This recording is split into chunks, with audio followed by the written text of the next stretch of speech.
नमस्ते मित्रों। आज हम बात करेंगे एक ऐसे केमिकल के बारे में जो हमारे बॉडी में छुपा हुआ सुपर हीरो है, ठीक है, जो कि कभी कभार सुपर हीरो से कभी कभार सुपर विलन भी बन सकता है, ठीक है। तो इसका नाम है हिस्टामिन। तो सोचो, चलिए इसके बारे में देखते हैं कि क्या होगा जब हमारे बॉडी में हिस्टामिन की मात्रा ज़्यादा हो जाए या फिर कम हो जाए, तो हमारे बॉडी में क्या क्या इफेक्ट देखने को मिलेगा। चलिए वीडियो शुरू करते हैं। उससे पहले कि this video is proudly sponsored by मुक्तिमा। सबसे पहले हम बात करेंगे क्या होगा जब हमारे बॉडी में हिस्टामिन ज़्यादा हो जाए, यानी कि हाई हिस्टामिनिया, हाइपर हिस्टामिनिया, ठीक है। देखिए, अगर हमारे बॉडी में हिस्टामिन की मात्रा ज़्यादा हो जाती है ना, तो एलर्जिक रिएक्शन बढ़ जाता है।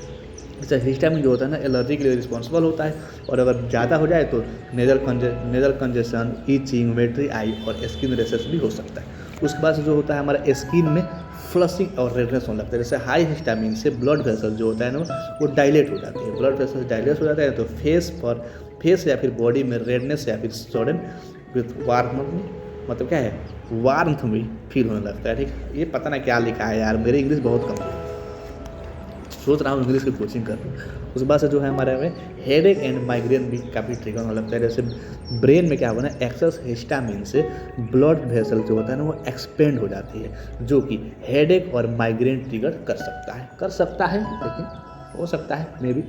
उसके बाद से जो है यहाँ पे गैस्ट्रोइंटेस्टाइनल सिम्टम्स देखने को मिलते हैं जब हमारे बॉडी में हिस्टामिन की मात्रा ज़्यादा हो जाती है। तो जैसे स्टोमक में एसिड जो होता है वो बढ़ जाता है, ठीक है। हार्ट बर्न, एसिडिटी और नोजिया भी हो सकता है। उसके बाद से जो लो ब्लड प्रेशर भी होने लगता है, जैसे जिसको हाइपोटेंशन बोलता है, देखिए ब्लड वेसल्स को ओवर डायलेट से बीपी जो होता है ना, वो गिर सकता है और डिजनेस और वीकनेस भी फील होती है, ठीक है। उसके बाद से रेस्पिरेटरी प्रॉब्लम होने लगता है, जैसे लंग्स में हिस्टामिन का ओवर एक्टिवेशन से अस्थमा और डिफ़िकल्टी इन ब्रीथिंग, मतलब सांस लेने में भी डिफ़िकल्टी हो सकती है अगर हिस्टामिन की मात्रा ज़्यादा हो जाती है। तो उसके बाद से हार्ट पैल्पिटेशन होने लगता है, ठीक है। जैसे कभी कभार क्या होगा ना, हार्ट रेट तेज हो जाती है और कभी पैल्पिटेशन फील होने लगता है, ठीक है। उसके बाद से एनाफाइलैक्सिस होने लगता है। जैसे एक्सट्रीम केसेस में होता है जब हिस्टामिन की मात्रा ज़्यादा हो जाती है। तो देखिए, अगर बहुत ज़्यादा हिस्टामिन रिलीज हो जाए ना, तो लाइफ थ्रेटनिंग एलर्जिक रिएक्शन, मतलब पूरा लाइफ टाइम आपको, जब तक आप जिएगा तब तक आपको एलर्जी रिएक्शन होता रहेगा, ठीक है। स्वेलिंग, ब्रीथिंग में डिफिकल्टी और शॉक, ये सारी चीज़ें होने लगती है।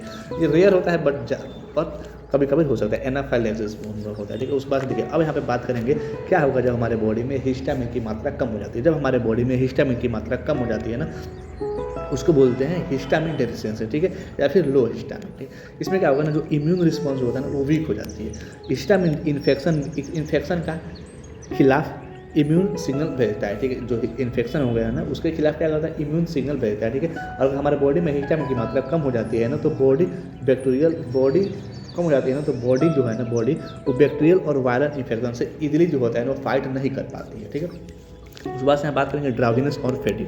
जैसे ब्रेन में क्या होता है ना, अल्टरनेस और वेकफुलनेस मेंटेन करने में हिस्टामिन का रोल बहुत इंपॉर्टेंट होता है, ठीक है। और लो हिस्टामिन जो होता है ना, वो कंस्टेंट टायर्डनेस और लैक ऑफ फोकस, मतलब फोकस की कमी फील कराता है। उसके बाद से हम बात करेंगे यहाँ पे लो स्टोमिक एसिड। जैसे हिस्टामिन जो होता है ना, स्टोमिक और एसिड सिक्रेशन को कंट्रोल करता है, और कम हो गया ना हमारे बॉडी में हिस्टामिन की मात्रा, तो कम हो गया तो डाइजेशन वीक हो जाती है, ब्लोटिंग और न्यूट्रिशन एब्जॉर्प्शन की भी प्रॉब्लम होने लगती है, क्या हो सकती है। उसके बाद से यहाँ बात करेंगे यहाँ पे पुअर वेकफुलनेस या फिर स्लीप साइकिल इशू। जैसे हिस्टामिन जो होता है ना, वेक स्टेट में हेल्प करता है, ठीक है, अवेक स्टेट में हेल्प करता है। लो लेवल में अगर हिस्टामिन रहेगा ना, तो स्लीपी ड्यूरिंग डे, मतलब या फिर मतलब डे में भी ऐसा लगेगा कि सोने वक्त बात करते हैं, वैसे डिस्टर्ब कार्डियन रिदम जो होता है ना, कार्डियन रिदम, वो भी डिस्टर्ब होने लगता है, ठीक है। उसके बाद से एलर्जी में मास्क होने लगता है। जैसे कभी कभी जो होता है ना, लो हिस्टामिन में एलर्जी सिम्टम्स कम लगते हैं, ठीक है, और इम्यून सिस्टम वीक हो जाती है और लॉन्ग टर्म में प्रॉब्लम क्रिएट कर सकता है। बस जो हमारा मूड चेंज होने लगता है, जैसे ब्रेन में न्यूरो ट्रांसमीटर अफेक्टेड होता है, जिसके कारण एंजाइटी, डिप्रेशन, इरिटेबिलिटी भी हो सकती है हमारे बॉडी में, ठीक है। मूड चेंज भी होने लगता है अगर हिस्टामिन की मात्रा कम हो जाती है। तो बस ब्लड प्रेशर चेंज होने लगता है। जैसे कभी कम हिस्टामिन से क्या होता है, कम हिस्टामिन से ब्लड वेसल्स का जो टोन है ना, वो थोड़ा टाइट हो जाता है, ठीक है।